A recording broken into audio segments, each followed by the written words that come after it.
讲到恐怖，今日透早4点外，国道1号954.6公里的所在，小林线发生2件事故。本来是2台自用的弄错一火停伫路中，煞来一台载米的车看到了后想要闪，验过呢可能切了伤过头紧，阵的并且连几啊连才停落来。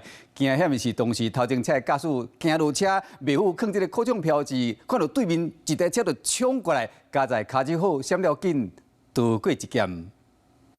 头前一台车驶双灯停伫咧路中，大台火车看到赶紧换车道，不过一位查甫人竟然徛伫咧车道想要动车，火烧白白时，伊赶紧调去边仔，才逃过一劫。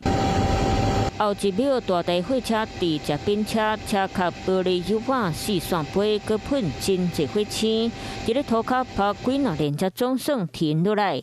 代志就发生伫咧今仔日透早4点48左右，国道1号上北54.6公里的所在。当时2台轿车相撞，驾驶落车准备摕安全警示牌写，一台大台火车急要闪开，2件意外，分别造成3个人受轻伤，意识拢真清楚。 无性命危险。救护车赶到现场，涂骹拢是白米，因为事故火车是一台载米的车，嘛，互现场要拼当时真无简单。2件意外接连续发生，嘛，互国道交通受到真大影响，达3公里。因为已经要赶上班车坐时段，相关单位伫咧6点30分排除事故。各车驾驶人、左车子均为零，详细的肇事原因待警方进一步厘清。